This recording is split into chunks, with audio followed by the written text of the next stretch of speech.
Good evening, everybody, and welcome to this 2023 Environmental Summit. I see we've got people coming in from all over the state to join us to learn about everything that's coming up in this very exciting new legislative session, a new administration, a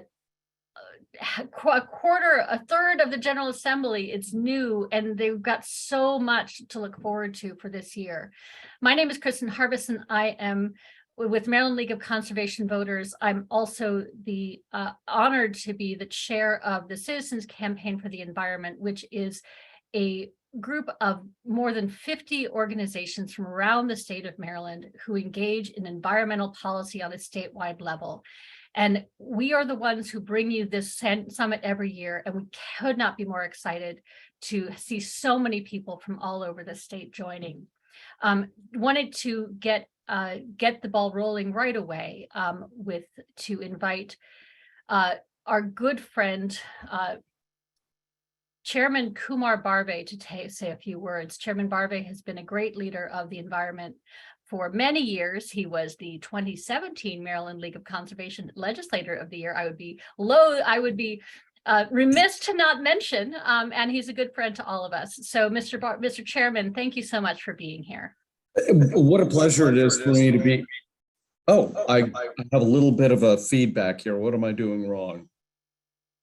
Can you hear me okay? Yes, we hear you great now. Thank you.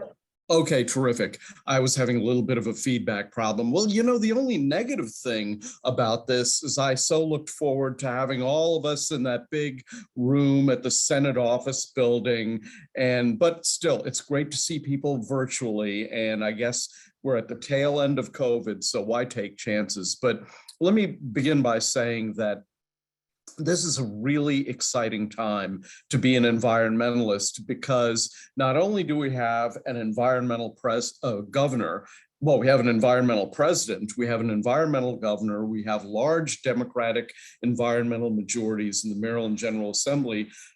But the other thing that's very exciting for me is that there's a real desire in this administration and in this time to really link up the ideas of environmental justice for average Maryland citizens, regardless of what their background is. There's a real desire to make sure that when we're cleaning up the environment, we don't do it at the financial expense of middle-class people, to try to make sure that energy and refitting of people's homes and insulation and heat pumps and all this neat stuff that we're going to be remaking the world with is all going to be financially accessible to every person in the state of Maryland. And while the things that we want to do are not going to happen overnight, they're going to happen within a reasonable period of time. We don't have to say to ourselves,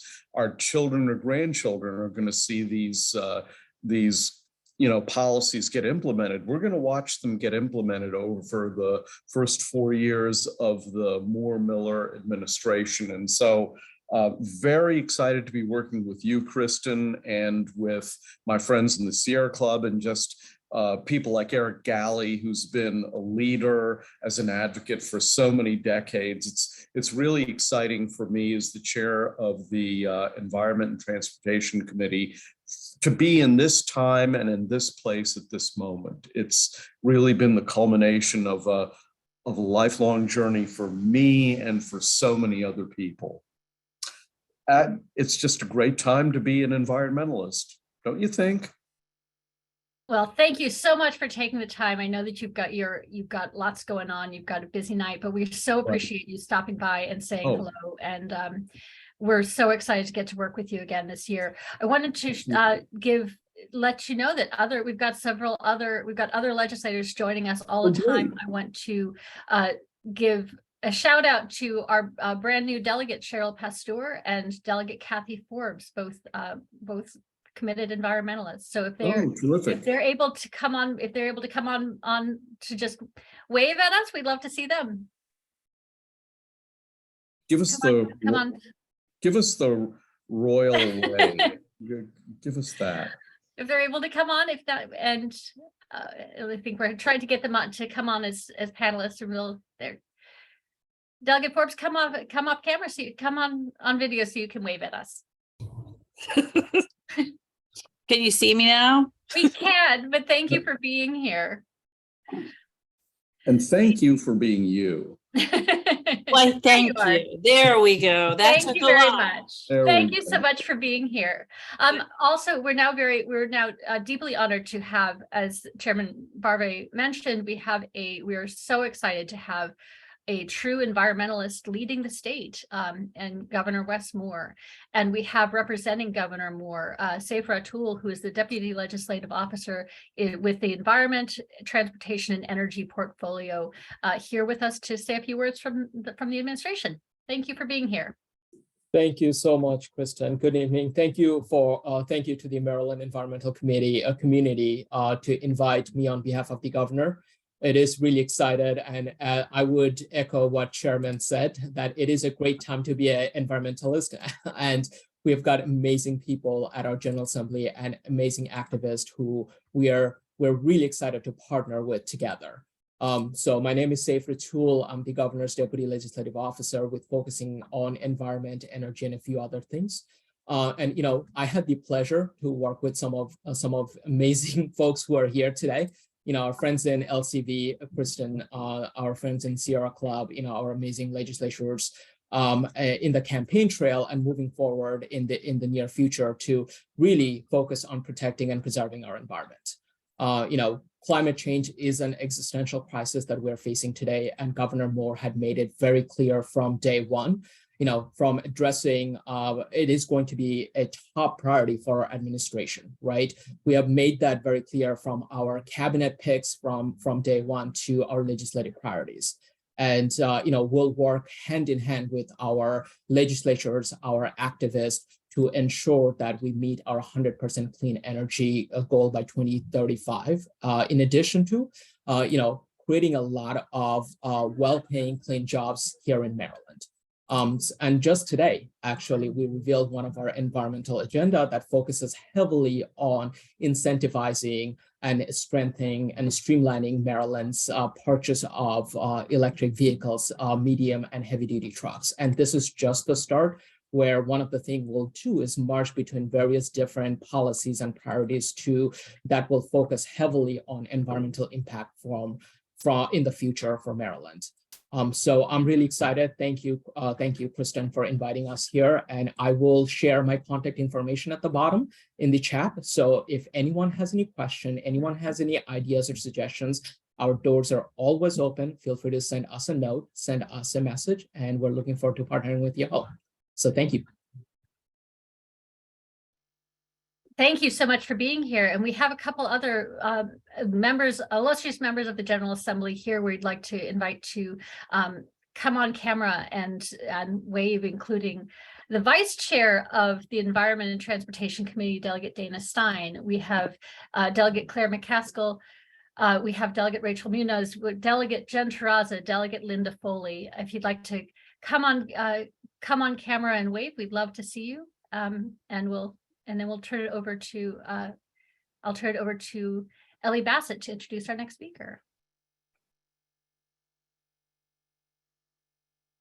Yes, thank you, Kristen, and thank you to our members who have joined and were able to turn on their cameras and wave to us. And so my name is Ellie Bassett. I'm your Southwest Road Riverkeeper with Arundel Rivers. And before we learn about our priorities tonight, I have the privilege of introducing our keynote speaker for the evening, Dr. Candace Boyd. Dr. Boyd has an extensive and impressive bio, and she has achieved her doctorate in public administration with a specific concentration in interorganizational leadership and cultural values.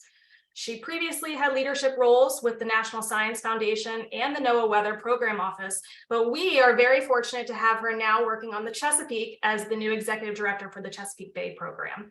So without further ado, please welcome Dr. Boyd. Thank you so much, Ellie. I really appreciate it. Thank you to the Maryland environmental community. And just thank you for this awesome opportunity to speak with you today about the Chesapeake Bay. So as noted, my name is Candace Boyd, and I've had the awesome privilege of serving as EPA's Director of the Chesapeake Bay Program for the past 7 months. So this evening, as the Maryland legislative session swings into gear, I'd like to provide you with a few words of encouragement and also a few words of acknowledgement as well. So if you take nothing else from my presentation today, it's to say thank you. It's to say thank you because your advocacy and your work in communities is vital to the broader Chesapeake Bay restoration effort. And now more than ever, there is an added need for urgency, as well as a willingness to find ways to continue to work together to achieve our shared goals of a restored bay. So as you can see from this first slide, this is a slide highlighting the wondrous Chesapeake Bay, which is 6 states as well as the District of Columbia. It includes 64,000 square miles if you include the bay and all of the creeks, streams, and rivers, which is about 100,000 that eventually flow into the bay. Now, it's no secret that we are not on track to meet our 2025 pollutant reduction goals, in addition to other outcomes that are outlined in our 2014 Chesapeake Bay Watershed Agreement.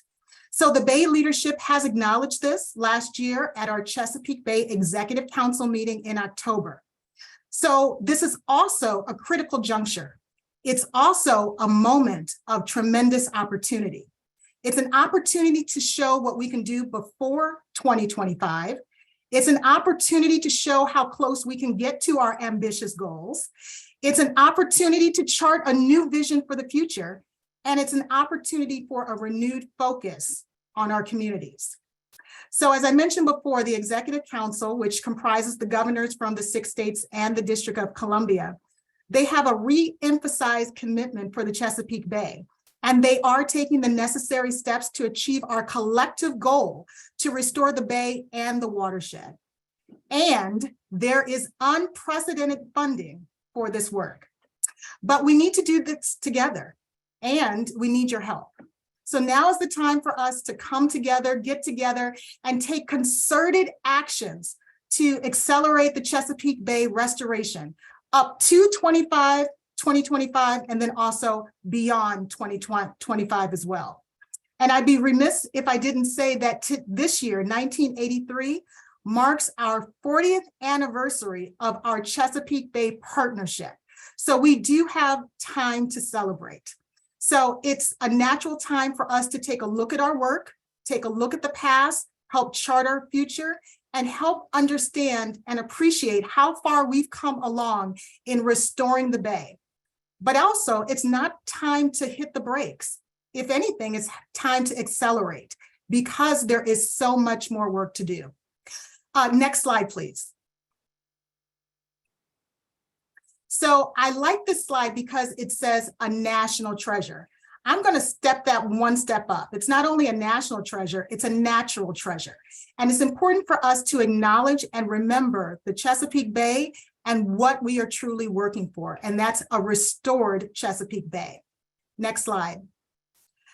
So this is the Chesapeake Bay Watershed Agreement and the vision statement of the Chesapeake Bay Watershed Agreement. And what's important to understand here is that this is a reminder of what we are trying to achieve, as well as a very nice way to package our goals and how we need to work together to achieve those goals. Next slide. So as I mentioned, I've been the director of the Chesapeake Bay Program Office since June of 2022, about 7 months. And I've spent a lot of that time traveling across the watershed to meet with partners, to celebrate their successes, and also to listen to their challenges as well. But what most impresses me about the partnerships across the watershed is all of the partners from various parts of our world. We have partnerships from federal agencies. We have partnerships from academic and research communities. We have partnerships from nonprofits, businesses, local governments, and yes, we even have partnerships from individuals, those who live, work, and recreate in this watershed. So my desire as the director of the Chesapeake Bay program is to continually build upon our core values of science, restoration, and partnership while strengthening and supporting all of our important coalitions. Next slide, please.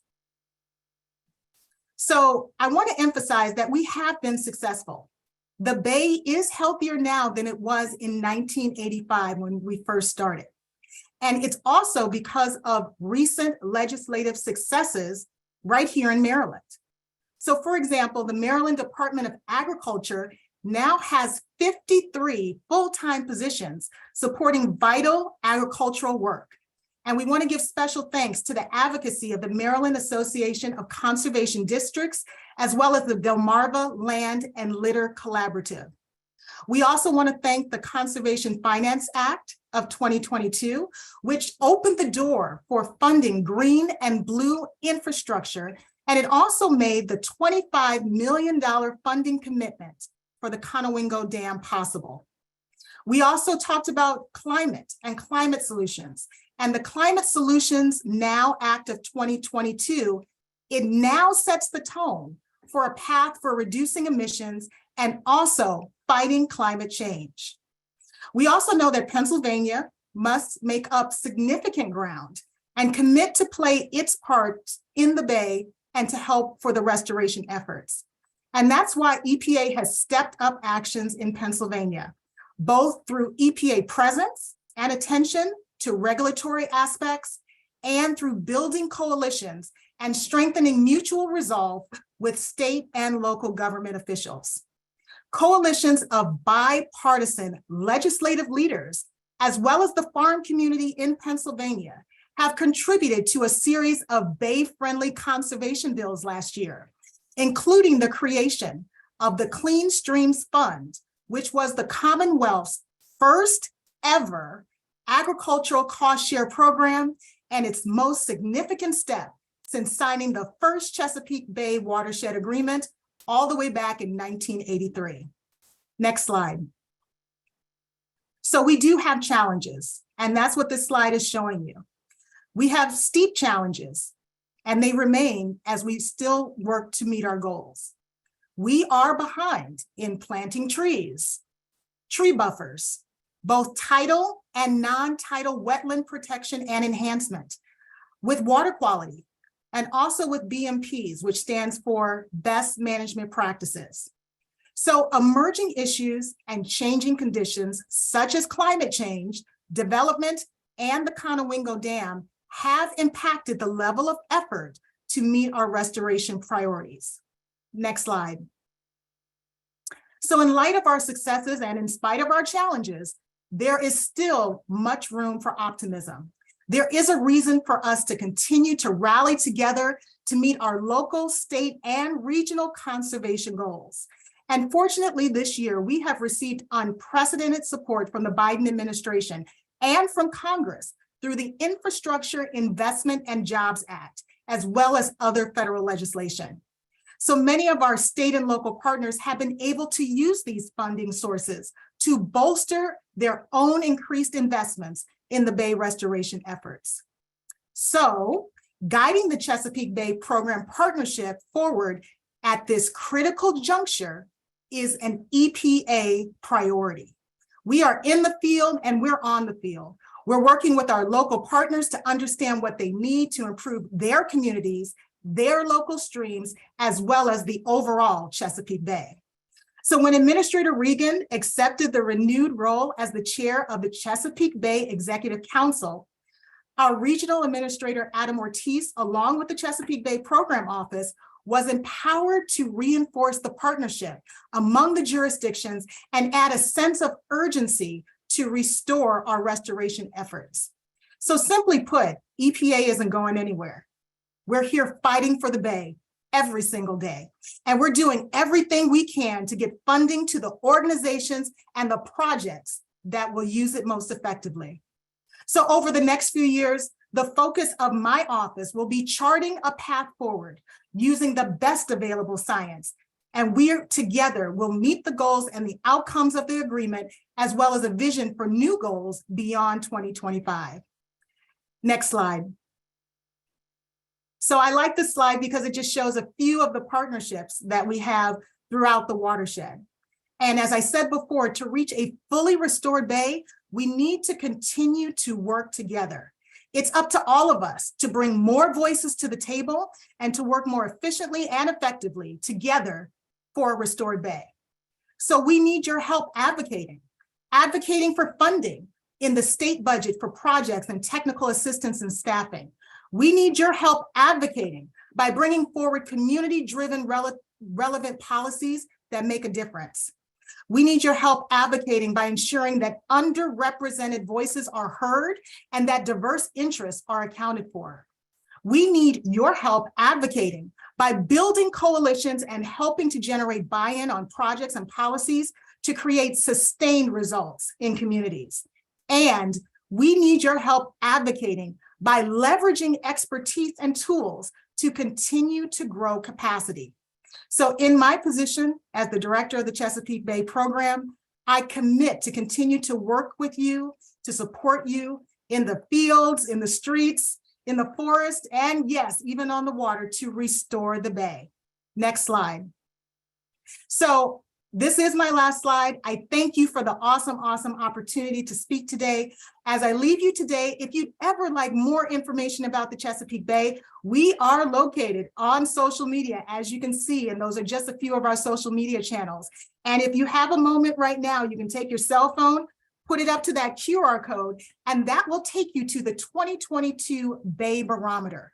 We have 10 goals and 31 outcomes for the Chesapeake Bay, and this document will tell you the latest and greatest on all of our restoration efforts. So again, I thank you, and I'm now going to turn it back over to Ellie. Have a great evening. Thank you, Dr. Boyd. I'll take over here. My name's Josh Hastings. I am the Program and Policy Director for Forever Maryland, and I'd like to kick off our legislative priorities by discussing Senator Sarah Elfreth and Delegate Dana Stein's 2023 Maryland the Beautiful Act, also known as 40 by 40. I'm joined today with Dr. Mamie Parker, but before I invite her to speak on why species loss is a major concern and why land conservation is so very vital, let me briefly open up as to why we must pass this bill and what's included in it. Do we have the slides we can bring up? So the 30 by 30, this bill, or the 40 by 40, this bill is about slowing the mass extinction of improving species and improving the health of lands and waterways through vastly improved permanent land conservation and stewardship. Next slide, please. Immense human development of Earth's land and natural resources has led to the current mass extinction crisis we now face. Approximately 150 to 170 species are permanently going extinct each and every day. The Maryland the Beautiful bill is Maryland's response to President Biden's executive order on tackling the climate crisis and his Conserving and Restoring America the Beautiful report, which sets a new national goal of 30% of US lands and waters conserved, connected, and restored by 2030. Next slide, please. The Maryland the Beautiful Act will go a step further to locally address this immense problem by setting a new goal of protecting 40% of Maryland land by 2040, and by providing a plan and new tools and resources to improve the stewardship of the land. This bill creates a one-time funded $10 million Land Trust Rapid Response Revolving Loan Fund program to help smaller and medium-sized land trusts quickly secure vital lands for permanent conservation. Furthermore, it sets aside more than $250,000 in annual appropriations to help on-the-ground conservation organizations properly monitor and steward Maryland's most important land. Next slide, please. To further elaborate on why this is needed, let me introduce Dr. Mamie Parker. Mamie Parker is currently Principal Consultant at Ecologics Group. She holds a PhD in limnology from University of Wisconsin and spent 30 years with the U.S. Fish and Wildlife Service. Highly regarded as a pioneer in the field, she was the first Black woman to serve as Assistant Director of Fisheries and Habitat Conservation and the first African-American to lead U.S. Fish and Wildlife Service Regional Office. She is a 2020 recipient of the John L. Morris Lifetime Achievement Award, William P. Riley Environmental Leadership Award, and the Presidential Rank Award, the highest honor bestowed upon any federal employees. She has done a lot of work here in Maryland, including consulting with Maryland Port Administration, the Masonville Cove, Urban Wildlife Refuge, having served on many great regional and national boards. including that of the National Wildlife Federation, Center for Large Landscape Conservation, Chesapeake Conservancy, Chesapeake Bay Foundation, and so many others. Dr. Parker is certainly no stranger to the environmental issues and the needs of the Chesapeake Bay region. So I'm gonna ask that we close up the slideshow, and I'm gonna turn it over to the amazing, wonderful Dr. Mamie Parker. Dr. Parker. Thank you. Thank you so much, Josh, and thank you all, Maryland LCV, for inviting me. And I know out there, among all of you, there are a lot of environmentalists, and I just want to say hello, family. It is my pleasure to speak to you this evening about a subject that's near and dear to my heart.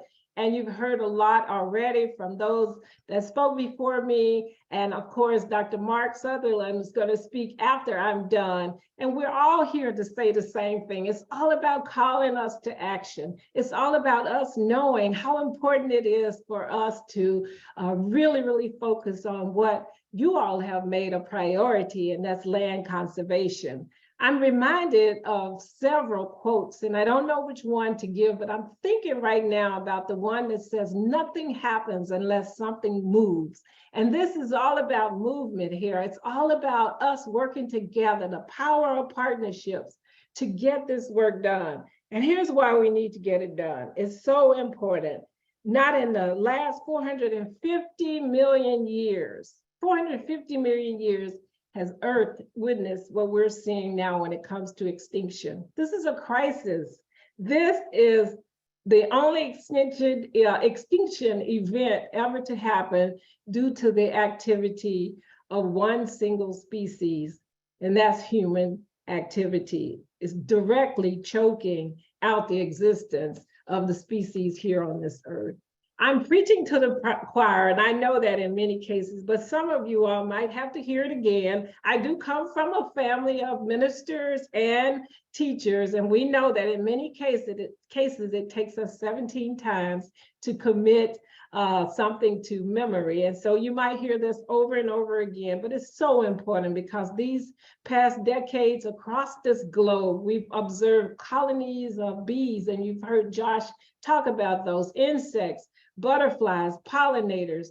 And it's amazing that 1 in every 3 bites that we take, it's because of a pollinator. And we think about the fact that we're losing that. Here in North America alone, nearly 3 billion fewer birds that are now here that were here in 1970. Human activity has led us to the spread of invasive species, both aquatic nuisance species as well as other invasive species. And they have a direct impact on our native plants and animals. And it's so important for us to think about that. Now, here's my why. And I really think that I've never been a fundraiser. I've always been a fish and wildlife biologist and a senior executive service person, head of fisheries in this country, as well as a regional director and chief of staff at the U.S. Fish and Wildlife Service. But now that I have a pleasure to work in the nonprofit world, the development staff, they always talk about the why.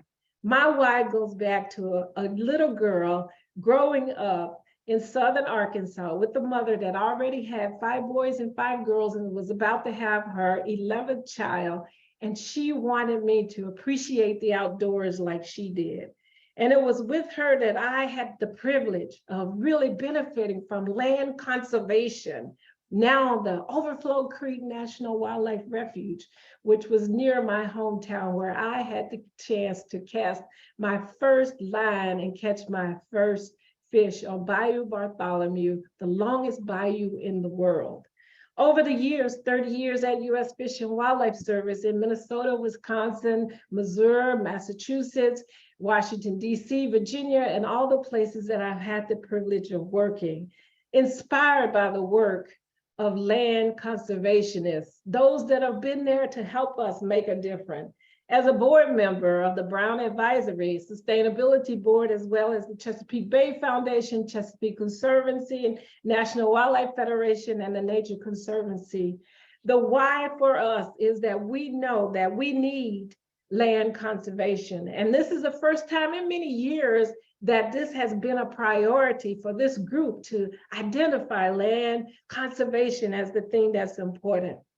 And I think about, how do I share this with my cousin Pookie in Chicago, or cousin Benny in District Heights, Maryland, and why land conservation is important. And that's what we have to do. We have to help other Black and brown people in this country and in this state to understand and appreciate the value of land conservation. And how do we bring them on the love train, because they can be the best activists that we've had.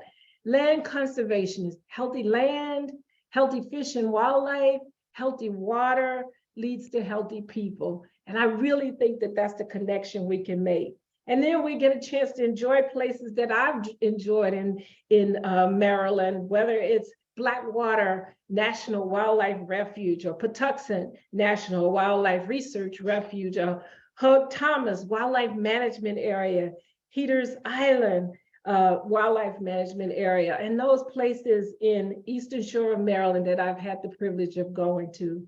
So this extinction problem is something, it's a crisis. And well, there are answers to that crisis. Again, that's land conservation. And this past December, I have to give a shout out to those that went away to Canada at the COP15, that's the Biodiversity Conference. And they've made it clear that one of the principal goals at that conference was to adopt this 30 by 30. At least 30% of the world's land, inland waters, coastal areas, and oceans, with the emphasis particularly on biodiversity and its importance, the ecosystem and functioning and services associated with our land, that these targeted priorities are so important and things that we have to be really, really mindful of, and equally find ways to protect. Because still, more data here. And for some of us as scientists, we like data. We can listen from our hearts, but when we have facts here, we have to talk about it. 17% of the world's land and 10% of the marine areas are currently under protection. The proposed Maryland, the beautiful legislation builds upon these international goals. So we're all connected here. Maryland has long supported a robust suite of land preservation programs. And we have to celebrate what's right in the world. We can't just focus on what's not going right. My mother told me once that in life, you have to make deposits to get return. She told me that because I was looking at a Coke bottle that said no deposit, no return. We've done that here in Maryland with the program Open Space, which buys and improves state and local parklands, the Maryland Agricultural Land Preservation and the Rural Legacy programs, all of which are about easements and purchasing easements on farms and forest lands throughout Maryland. Thanks to these state programs and the great work of many of the nonprofits and the land trust folks that are out there in our audience that we have to give a shout out to earlier, we've conserved already nearly 30% of these lands and the critical habitat. And that's important. 24% of the total land mass has been there. But now it's time to do more. It's time to make our best better. It's time to make better happen. And I think that we all can do this. I love the Isley Brothers. I love the song that they sang when they say, we got work to do. And so, ladies and gentlemen out there, we have work to do. This bill is a great opportunity for us to do this. Funding for land trust, that's so important. You can help us do that. We got work to do.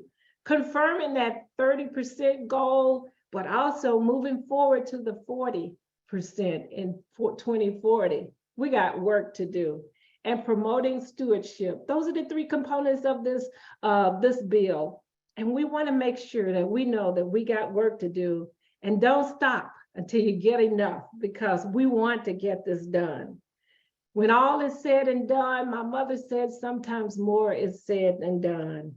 We can get this done. We can celebrate what's right in the world, but we can also work really, really hard to make our best better with this bill. So if I had you there in an audience, so bad, it's too bad we're here on Zoom, but I just want you to think about these words, because we have to start with ourselves. We can't leave it to someone else. And as I close, the words would be, I can, I will, I must, I can, I will, I must. I want you to say it to yourself because I can, I will, I must. We must promote this bill and we must get our land conservation protected in here in Maryland. We can, we will, we must. Thank you so much for this great opportunity to speak with you this evening. And now I'll turn it over to you, Dr. Mark. Well, thank you, Josh and Mamie. That was really inspiring. I'm going to try to end my talk with we can, we will, we must. So I'm really fortunate to talk about a second priority of the environmental community called the Maryland Sustainable Buildings Act. And I really want to thank our sponsors who've been with us from the beginning, Senator Clarence Lamb for SB 92 and Delegate Terry Hill for HB 6 this year, as well as our original sponsor, Guy Guzzoni, and all the co-sponsors we've had, many, including Vice Chair Kagan. This act will require new state buildings to be sustainable through energy conserving and bird safe design. Simply said. Next. What this does is address two of the two most important factors affecting the survival of humanity, and those are climate change and biodiversity loss. They arise because more and more glass buildings are being built every day, and that is accelerating climate change. Any building that is over 40% glass loses energy, it's not sustainable, emits more greenhouse gases. In addition, glass buildings kill up to 1 billion birds a year in the United States, and one of the main reasons why we have 29% fewer birds in the United States than we did in 1970. And birds, in addition to being beautiful and wonderful, provide pollination, seed dispersal, pest control, and in Maryland alone, generated $483 million in direct tourism just in 2011. Next. The great news after that sobering moment of fact is that we have a solution right before us. Scientists and builders have come together. The U.S. Green Building Council and American Bird Conservancy have created a LEED innovation credit with design standards that do two things. They save energy by being cost neutral in construction and reducing heat loss in the winter and heat gain in the summer. Therefore, you save money over time through reduced energy costs. And with these facade design and treated windows, to reduce bird deaths at every building by 90% or more. Next. And buildings can still be all glass. For those that think you can't have glass anymore, it can be all glass as long as it's bird safe.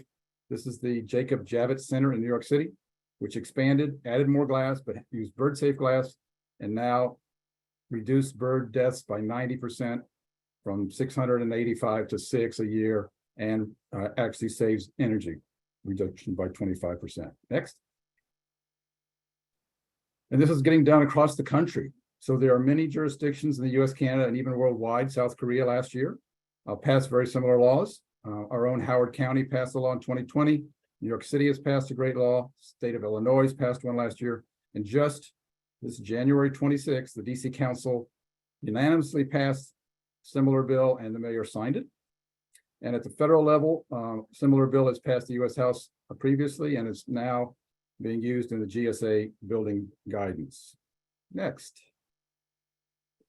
And so what are we talking about here? Again, SB 92, which is being heard this week, and HB 6, which will be heard next week in committee, is a representation of a bill that we've been working on for 5 years. We originally met with DGS and made some revisions, and so there's no opposition to this bill.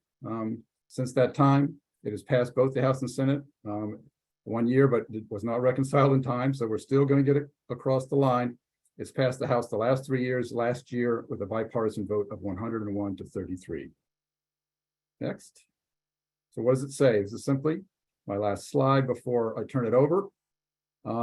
It says that you will set building standards using GGS and the Maryland Green Building Council that basically empower the LEED innovation credit for bird collision deterrence. If the threat factors of the facades of the building are less than 30% everywhere, then you're done. If they are not that low, then you do calculations, which is what architects and builders do. You make sure that your glass is protective of birds by having a physical signal. You make sure that the lower facade, the first 4 floors, are 95% bird safe, which is where most birds collide. You reduce lighting from midnight to dawn, especially during the migration, which will save energy. Birds get confused by lighting and attracted by it. And there is an important provision that says that the LEED innovation credit will be implemented to the extent practicable and within budgetary constraints. That's so that people who are worried that it will cost more, but we're confident it is cost neutral in design and that won't have to be invoked, but it's included there. So after those short words, I want to turn it over to a very special person, one of my partners in this from the very beginning. You have the last picture there, Matt? One more. I said last slide, and I was wrong. So in this picture is a 4th grader named Felix Baum, who has been with us since the beginning working on this topic. I'm going to turn it over to Felix and let him give his perspective on Maryland sustainable buildings. Thank you, Dr. Sutherland. My name is Felix Baum. I'm a sophomore at Mount Hebron High School, and I'm 3rd from the left on the picture you just saw. I was a part of the Anglerfish Overlords, a LEGO robotics team of 4th graders that was focused on bird-safe building practices. The theme for that year's project was Animal Allies, tasking us with finding a unique problem relating to animals and an innovative solution. We talked to a concerned activist who counted one by one the dead bodies of birds who had struck the reflective glass of the Baltimore Convention Center.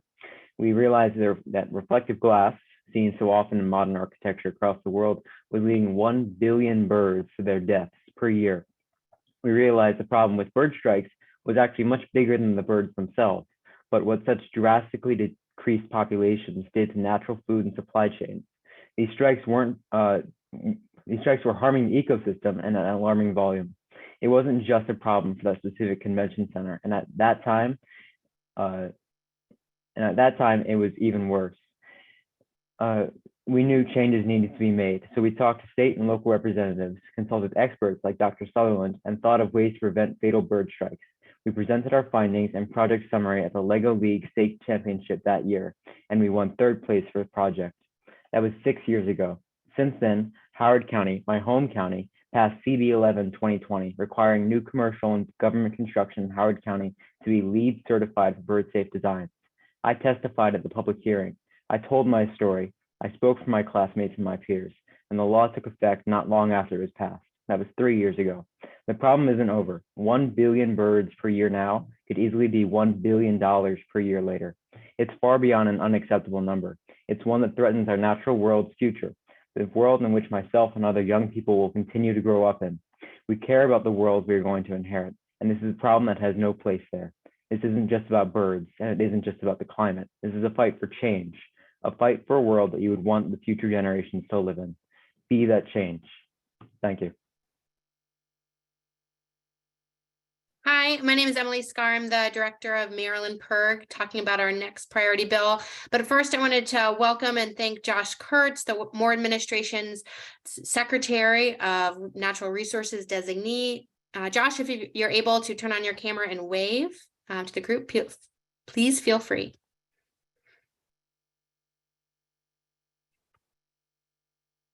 And if not, I will just keep going. So thanks a lot for joining us. So I'm here to talk about the Energy Savings Act, which is sponsored by Delegate Chi and Senator Karen Lewis Young, and backed by environmental groups, public health groups, consumer groups, and energy efficiency experts. I apologize in advance if my too young environmentalists also barge in the room at any moment. The bill builds on the success of Empower Maryland, which is the state's energy efficiency program. So I'm going to give you some background and then turn it over to Jonathan to talk about more about the bill itself and how you can get involved. The Empower Maryland Energy Efficiency Act of 2008 has done a lot to improve energy efficiency in Maryland, saving utility customers money, reducing pollution, and helping protect the environment. But now, a decade and a half after it was first adopted, the programs that resulted from it can and should be updated to meet more of the state's needs and better serve Marylanders. Since 2008, Empower has provided Marylanders with free or discounted energy efficiency audits, rebates on energy efficient lighting and appliances, rebates on weatherization and efficiency improvement, free HVAC tune-ups, and discounts and incentives for energy efficient upgrades for businesses. And it's been tremendously successful. I think you can go to the next slide or two. So by 2015, Empower had met its initial goal of reducing per capita electricity consumption and peak demand by 15% below 2007 levels. And since then, it's had an annual goal of reducing energy by 2%, which it has met every single year. All told, this has helped save Marylanders over $4 billion on their energy bills and delivered lifetime energy savings worth up to $12.7 billion. At the same time, those energy efficiency improvements have reduced Maryland's greenhouse gas emissions by the equivalent of taking 9.6 million metric tons of carbon dioxide out of the atmosphere, which is equal to taking 2 million cars off the road for an entire year. But Empower does need to be updated to meet their current needs. So Jonathan, you want to take over? Yeah, hi everyone. Thanks, Emily. I'm Jonathan Laycock-Knisely. I'm the Director of Faithful Advocacy for Interfaith Power and Light. I think we can go forward 2 slides. So like Emily said, for all the good work Empower has done, it does need some updates to meet our current health and climate goals and to ensure low-income Marylanders can get their fair share. So right now, Empower is still providing incentives for fossil fuel appliances and heating, which can lock a household into fossil fuel heating for decades. And currently, Empower can't help people get off of fossil fuels and choose electric alternatives like heat pumps, induction stoves, and heat pump water heaters. And that's a problem. We can go to the next slide. The General Assembly has set some ambitious and really essential climate goals for the state of Maryland. And we know that we can't meet those goals while burning heating oil, propane gas, and methane gas in our homes. Those fossil fuels are a serious source of climate pollution. And the reason that fossil fuels burned in buildings account for 13% of our climate pollution in Maryland. But beyond the climate benefits, we know that there are many more reasons we need to give Marylanders the choice to stop burning fossil fuels at home. Our gas appliances, especially our gas stoves, are a huge source of indoor air pollution. Some public health experts have compared having a gas stove to running an idling car in your house.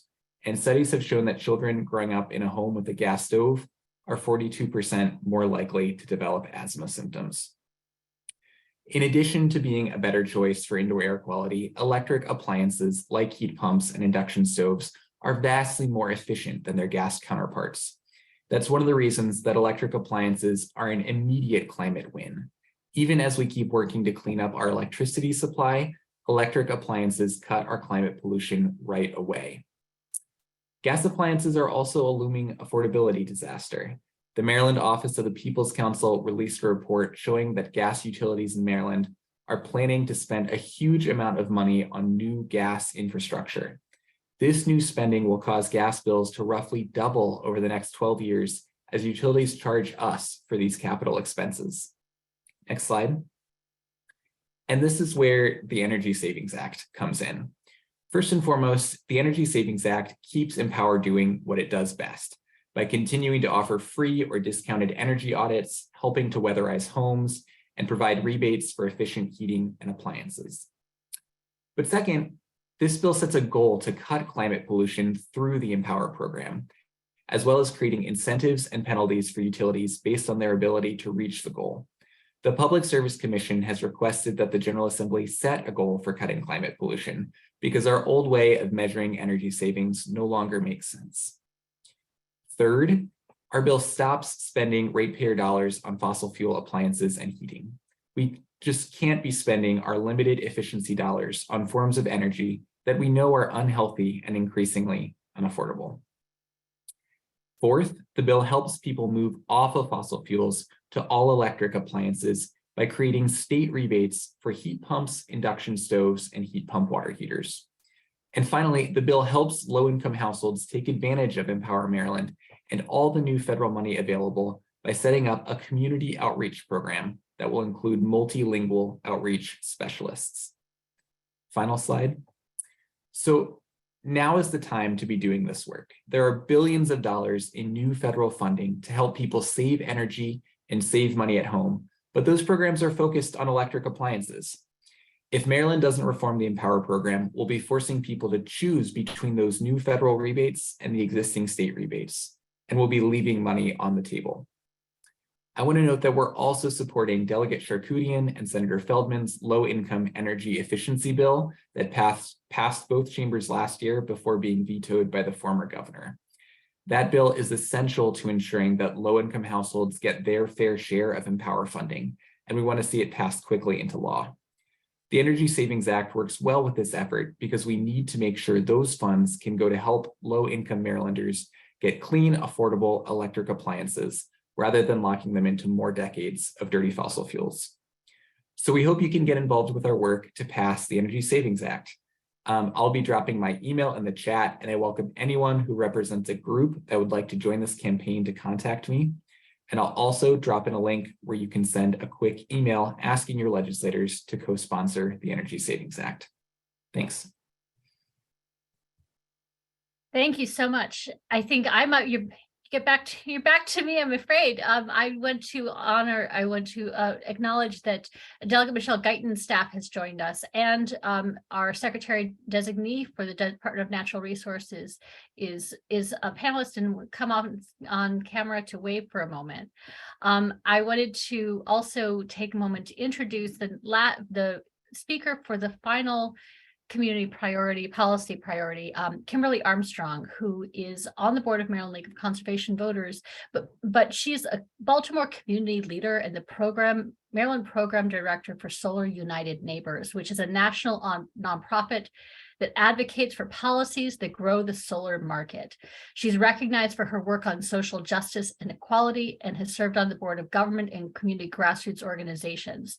We are delighted to have her here to talk about the importance of the community solar program and the importance of making that pilot program permanent. So thank you for being here, Kimberly Armstrong, and take it away.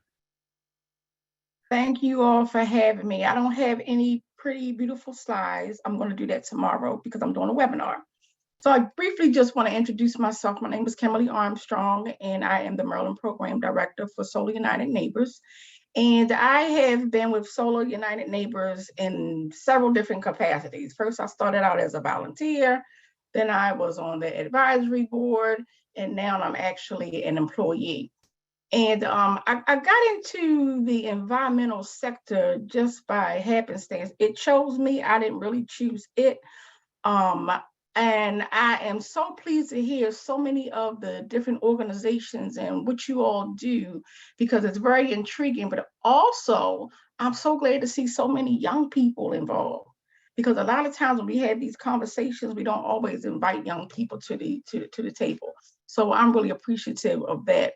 As Christian stated, is that Community Solar is a statewide program, and it's a program that is due to sunset in 2024.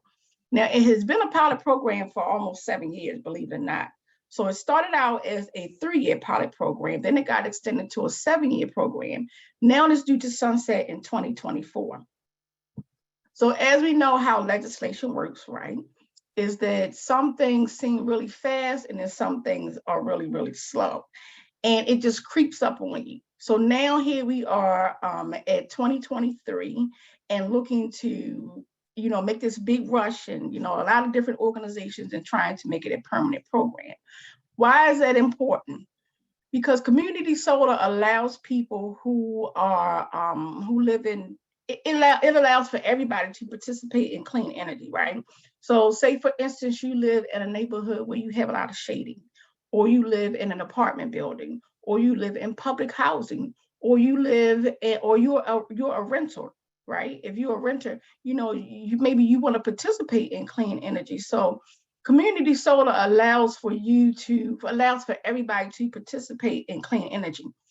And so when I think it was Dr. Not Dr. Boyd, Miss Parker, when she was talking about how we have to make it more inclusive, a lot of times people in certain communities are not aware of all these things that are available to them. And I look at clean energy as from a public health perspective. Why? Is because I have asthma.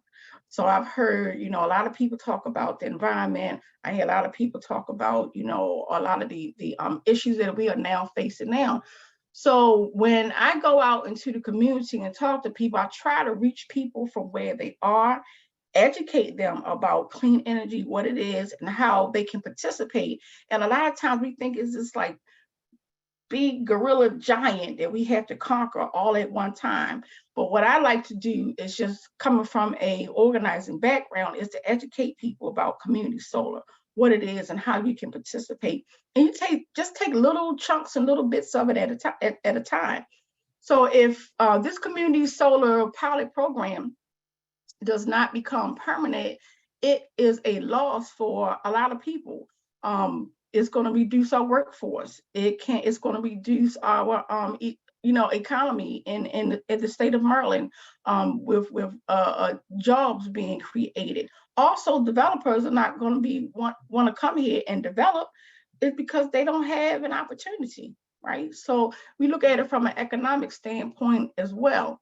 So this bill is really important. And tomorrow, I think I put the link in the chat. Tomorrow, I'm doing a webinar that's going to talk about community solar in a more broader perspective. And I'll have the pretty slides and go through everything. And since community solar has been around, the one challenge and the one thing that I find is that it's been in existence for almost 7 years. And a lot of people have no clue what community solar is. Even some people in the environmental sector don't know what community solar is and how it works now. I live in Baltimore City, but guess what? I have rooftop solar and I have community solar.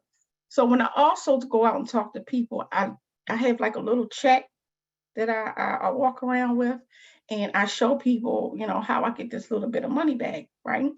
And that's for my rooftop solar. But with community solar, and just showing them is how you don't even have to have solar on your roof, but yet you benefit from reducing your electricity bill.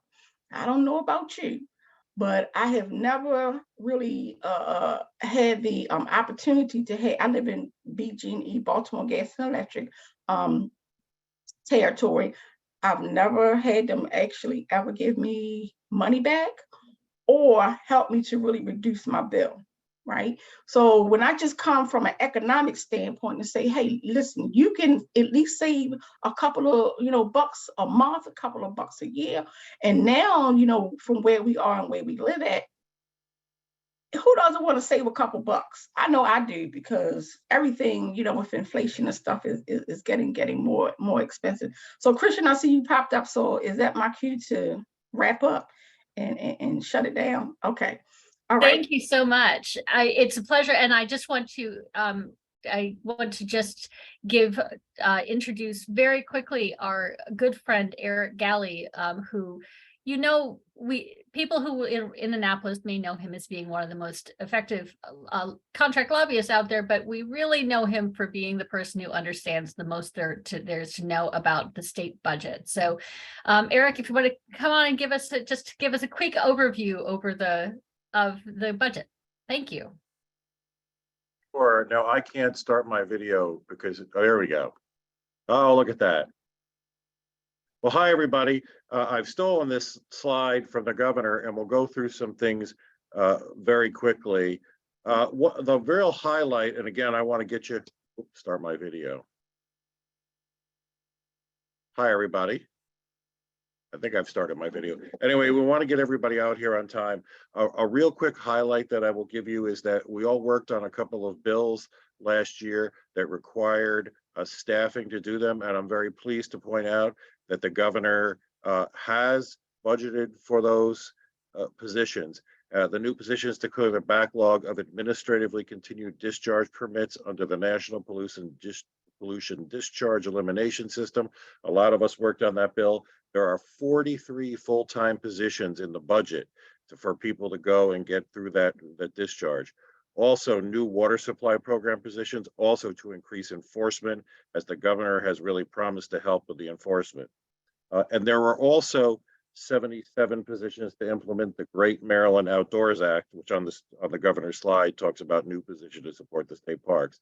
So those are really the real big wins in the budget. The other thing, and we always look for, is there were no cuts to the budget. All of the special funds that we all support, like Program Open Space, the Chesapeake 2010 Fund, the CEF Fund for Energy Efficiency, all of those are fully funded. We think that this year the legislature will keep it that way. We always want to advocate for it, but things look very good. Now, if I could really quickly get the second file open. If not, we don't have to worry about it. Oh, and there it is perfectly. Just to let everybody know what's going on this campus right now, this ominous slide was presented Monday at a briefing on the budget. And if you look at the red line, which is new, the legislative staff was talking to the legislature about, if you don't add anything new this year, we're still going to slide into this huge deficit because of the plan to add funding for education. It's a very popular program, the Kerwin program, or you may have heard of it as the Blueprint. But if you look at the numbers, they're projecting, this is without a recession, a deficit of $983 million for 2027 and $1.2 billion for 2028. And again, that's not really accounting for if we happen to run into a little more recession than people think we're going to get. So just so that you know, that doesn't mean we don't want to try to do things that cost money. We just want to understand that right now the legislature is really worried and a little startled at seeing this red line cliff, which they had never seen before. So think about things that we can do over 1 or 2 years, or think about how can we do things the most cost effectively and what it brings, you know, what we can bring to the table as far as saving money along the way. So we want to get you out of here on time, and I'm going to wrap it up with that. Thank you, Eric. And I'm going to close out for us tonight. Again, I'm Ellie Bassett. I'm your Southwest Road Riverkeeper, and I am also the co-chair of our CCE Citizens Campaign for the Environment group. I want to thank all the speakers tonight. I wish we could have been in person. I know that we always have great energy in person, but I'm so happy that we got the chat up, and I can feel the energy in the chat. I can see the networking. So now that we're finished with our presentation, now is the time for action. So make sure you're reaching out, you're engaging, you're following up with our presenters tonight, you're reaching out to your local elected officials and telling them that the environment is important, our waterways are important, our air is important, our energy is important to focus on right now. So thank you all for joining us. I look forward to working with you in the session.